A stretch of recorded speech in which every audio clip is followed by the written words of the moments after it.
नमस्कार दोस्तों, विमर्श के इस अंक में आपका स्वागत है। शतरंज की दुनिया में एक नियम होता है, अगर आपका प्रतिद्वंदी आपके राजा पर सीधा हमला नहीं कर सकता तो वह पहले आपके आसपास मोहरे खड़े करता है, धीरे धीरे आपकी चालें सीमित करता है और जब तक आपको खतरे का एहसास होता है तब तक आधी बाजी उसके कब्जे में जा चुकी होती है। अब जरा शतरंज की इस विषाद को दुनिया के नक्शे पर रखकर देखिए। क्या किसी देश को प्रभावित करने के लिए हमेशा सेना भेजना जरूरी है? क्या हर लड़ाई मिसाइलों और टैंकों से ही जीती जाती है, या फिर कुछ लड़ाइयां पैसों से भी लड़ी जाती है? यही सवाल आज भारत की संसद में गूंज रहा है, क्योंकि सरकार एक ऐसा कानून लेकर आई है जिसे वह राष्ट्रीय सुरक्षा की ढाल बता रही है और विरोधी उसे लोकतंत्र पर नियंत्रण की नई चाल कह रहे हैं। इस कानून का नाम है FCRA संशोधन बिल 2026। लेकिन इस बिल को समझने से पहले एक सवाल, आखिर भारत में एनजीओ का कितना बड़ा नेटवर्क है? सरकारी और सार्वजनिक डेटाबेस के अनुसार भारत में लगभग 35 से 37 लाख एनजीओ और गैर लाभकारी संस्थाएं विभिन्न रूपों में पंजीकृत हैं, लेकिन इनमें से विदेशी सहायता लेने की अनुमति सभी के पास नहीं होती। होम मिनिस्ट्री के अनुसार FCRA पोर्टल के ऊपर जुलाई 2026 तक केवल 14,449 संस्थाओं के पास सक्रिय FCRA लाइसेंस था। यानी करोड़ों की आबादी वाले देश में लाखों एनजीओ हैं, लेकिन विदेशी फंड सीधे लेने का अधिकार लगभग 14,000 संस्थाओं के पास है। 22,000 से अधिक लाइसेंस रद्द किए और लगभग 15,000 से ऊपर लाइसेंस अपने आप समाप्त हो गए। अब सवाल उठता है कि विदेश से आखिर कितना पैसा आता है? गृह मंत्रालय के आंकड़ों के अनुसार 2019 से 22 के बीच लगभग 55,741 करोड़ रुपए विदेशी अंशदान भारत की 13,520 संस्थाओं को मिला। यानी औसतन हर साल करीब 18,000 करोड़ रुपए से अधिक का विदेशी फंड भारत आया था। लेकिन यह पैसा आता कहां है, खर्च कहां होता है? सबसे बड़ा हिस्सा शिक्षा, स्वास्थ्य, ग्रामीण विकास, सामाजिक कल्याण, राहत कार्य, धार्मिक एवं चैरिटेबल गतिविधियों जैसे क्षेत्रों में जाता है। हजारों स्कूल, अस्पताल, अनाथालय और राहत की परियोजनाएं भी इसी व्यवस्था के माध्यम से चलती हैं। यहीं से बहस शुरू होती है। पेपर पर यह पैसा आता है स्कूलों के लिए, अस्पतालों के लिए, लेकिन हकीकत क्या है वो सब जानते हैं। वकीलों की फीस, महंगे वकील, सरकार के खिलाफ विरोध, जलवायु, मानवतावादी, ह्यूमैनिटी, इन सब के नाम पर ब्रिज रोकना, बांध रोकना, कभी कश्मीरी युवाओं की पत्थरबाजों के लिए वकील खड़े करना, कभी मुसलमानों के नाम पर देश में अराजकता फैलाना। खैर, जो भी है, सरकार कहती है अगर विदेशी पैसा से स्कूल बनता है तो वह पैसा किसी आंदोलन को भी फंड कर सकता है, किसी नीति के खिलाफ अभियान भी चला सकता है, और अगर निगरानी कमजोर रही तो राष्ट्रीय हित भी प्रभावित हो सकते हैं। इसी तरह के आधार पर सरकार FCRA को सख्त बनाने की बात कर रही है। दूसरी तरफ कई एनजीओ और विपक्ष का कहना है कि विदेशी फंड से लाखों लोगों तक शिक्षा, स्वास्थ्य और राहत पहुंचती है, इसलिए अत्यधिक नियंत्रण से ईमानदारी से काम करने वाली संस्थाओं को भी कठिनाई होगी। एनजीओ और ईमानदारी। अब एक और बड़ा सवाल, क्या एनजीओ चलाने वाले करोड़पति बन जाएंगे? इसका जवाब हां या नहीं में नहीं दिया जा सकता। भारत में लाखों एनजीओ हैं, अधिकांश छोटे स्तर पर काम करते हैं, लेकिन कुछ मामलों में सरकार ने आरोप लगाए कि विदेशी फंड का दुरुपयोग हुआ, व्यक्तिगत लाभ लिया गया या नियमों का पालन नहीं हुआ। ऐसे मामलों में कई संस्थाओं के FCRA लाइसेंस रद्द किए गए। वहीं संबंधित संस्थाओं ने कई मामलों में इन आरोपों का खंडन भी किया।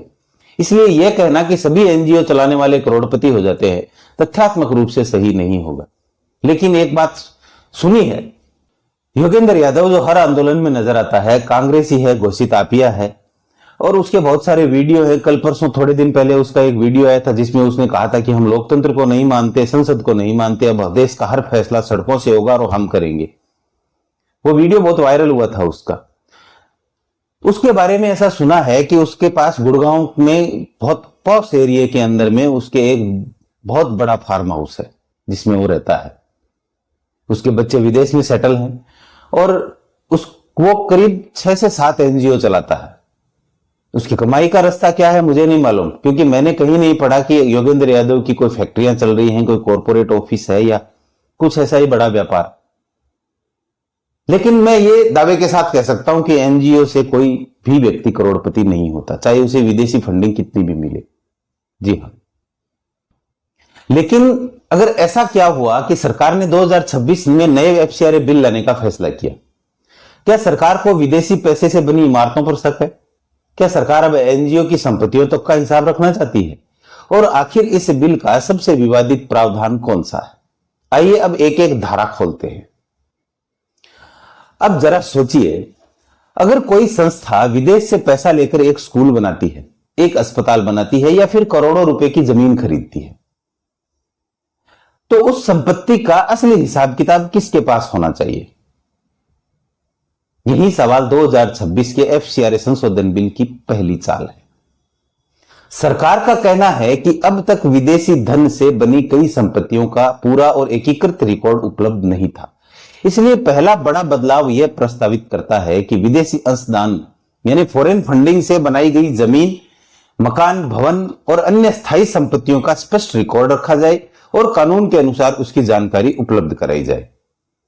इसमें तो कोई गलत नहीं है। सरकार का तर्क है कि अगर पैसा विदेशी है तो उसका उपयोग भी पूरी तरह पारदर्शी होना चाहिए। लेकिन विरोधियों का कहना है कि ईमानदारी से काम करने वाली संस्थाओं पर भी अतिरिक्त कागजी बोझ बढ़ जाएगा। क्या व्यापारी चोर हैं? जीएसटी में दुनिया भर का पेपर वर्क बढ़ा और हर दुकानदार को जिसका महीने का 8 से 10 लाख रुपए की सेल है, जो 5 लाख की सेल है, उस हर व्यापारी, हर दुकानदार को एक अकाउंटेंट की सैलरी हर महीने निकालनी पड़ती है। उसका पेपर वर्क नहीं बढ़ा गया? उसको हर सेल के बिल काटने पड़ते हैं। फिर भी सबने अपनाया। फिर एनजीओ को क्या दिक्कत है?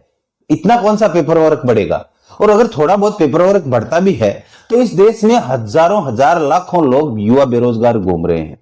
अच्छा है, कुछ हजार लोगों को रोजगार मिल जाएगा। ये तो एनजीओ के लिए एक अच्छी बात है क्योंकि उनका लक्ष्य पूरा हो रहा है, वो रोजगार दे रहे हैं। अब आइए दूसरी चाल पर। मान लीजिए किसी एनजीओ ने विदेशी फंड से एक अस्पताल बनवाया। कुछ वर्षों बाद वह उस अस्पताल को किसी दूसरी संस्था को सौंपना चाहता है। सरकार कहती है कि ऐसा बिना तय प्रक्रिया के नहीं होना चाहिए। विदेशी धन से बिना संपत्ति के हस्तांतरण पर स्पष्ट नियम होने चाहिए ताकि संपत्तियों का दुरुपयोग ना हो। यहीं से विवाद और तेज हो जाता है। सरकार इसे जवाबदेही कहती है, विरोधी इसे नियंत्रण कहते हैं। अब तीसरी चाल, विदेश से आया हर एक रुपया कहां खर्च हुआ, किस बैंक खाते में आया, किस परियोजना पर लगा, किसे भुगतान हुआ, क्या उसका उपयोग उसी उद्देश्य के लिए हुआ जिसके लिए पैसा मिला था। मतलब कहीं आपने अस्पताल के नाम पर पैसा मंगाकर किसी महंगे वकील की फीस तो नहीं दे दी। सरकार चाहती है कि इन सभी बातों का विस्तृत रिकॉर्ड उपलब्ध रहे और आवश्यकता पड़ने पर उसकी जांच की जा सके। यही सरकार एक बड़ा सवाल पूछती है, अगर किसी संस्था के पास छिपाने के लिए कुछ नहीं है तो पारदर्शिता से डर कैसा? लेकिन जवाब में कई सामाजिक संगठन कहते हैं पारदर्शिता जरूरी है, लेकिन इतनी जटिल प्रक्रिया नहीं होनी चाहिए कि छोटी संस्थाएं कागजी कार्रवाई में ही उलझ जाए। अब आते हैं सबसे संवेदनशील मुद्दे पर। क्या विदेशी फंड पाने वाले कुछ एनजीओ ने कभी सरकारी परियोजनाओं का विरोध किया है? सरकार का जवाब है हां, कुछ मामलों में ऐसे आरोप लगे हैं। पिछले वर्षों में केंद्र सरकार ने कहा कि कुछ विदेशी फंड प्राप्त संगठनों ने परमाणु ऊर्जा परियोजनाओं और बड़े औद्योगिक प्रोजेक्ट्स, खनन परियोजनाएं और अवसंरचना योजनाओं के खिलाफ अभियान चलाए। सरकार ने इसे राष्ट्रीय विकास और आर्थिक हितों पर असर डालने वाला बताया। जैसे आज कश्मीर में बांध परियोजनाएं चल रही हैं, बिजली परियोजनाएं चल रही हैं। क्या वहां पर कोई एनजीओ जाकर के पर्यावरण के नाम पर वहां पर एजिटेशन शुरू करता है और उनको साथ मिलता है पाकिस्तानी समर्थित वहां के स्थानीय लोगों का? क्योंकि यहां पर परियोजनाएं रुकेंगी तो फायदा पाकिस्तान को है, नुकसान भारत को है। लेकिन अगर विदेशी फंडिंग प्राप्त कोई एनजीओ कश्मीर में जाकर एजिटेशन करता है तो क्या वो देश और नुकसान, क्या वो भारत सरकार और भारत देश के खिलाफ नहीं है? क्या ऐसे एनजीओ की जांच नहीं होनी चाहिए कि उसको फंड कहां से आ रहा है? उसकी जांच होनी चाहिए। उसने फंड किस नाम से लिया था और वो किस चीज के लिए यूज कर रहा है। क्योंकि कोई भी विदेशी संस्थान डायरेक्ट फंडिंग इस नाम से तो करता नहीं है कि आप जाओ कश्मीर में एजिटेशन करो और वहां पर पाकिस्तान को फायदा पहुंचाओ, उसके लिए पैसे आपको हम देंगे। किसी न किसी नाम से तो, उल्टे नाम से ही उसके पास फंड आया होगा, चाहे स्कूल हो, चाहे अस्पताल हो, चाहे गरीबों का कल्याण हो, चाहे कुछ भी हो, एसेक्ट्रा एसेक्ट्रा। दूसरी ओर उन संगठनों का कहना था कि उनका विरोध पर्यावरण, विस्थापन, मानवाधिकार या स्थानीय लोगों के अधिकारों से जुड़े मुद्दों पर था, न कि भारत के विकास के खिलाफ। यह बात ये हमेशा भी कहते हैं। यानी एक ही घटना को देखने के लिए दो अलग अलग नजरिए हैं। यहां से राजनीति शुरू होती है। अब एक और सवाल, अगर सब कुछ ठीक चल रहा है तो फिर हजारों एफसीआरए लाइसेंस क्यों रद्द हुए? जिन्होंने रिन्यू नहीं कराया, जिन्होंने रिटर्न नहीं भरा, उनके स्वतः रद्द हो गए लाइसेंस। सरकार का कहना है कि बड़ी संख्या में संस्थाओं ने समय पर रिटर्न दाखिल नहीं किए, नियमों का पालन नहीं किया या एफसीआरए की शर्तों का उल्लंघन किया।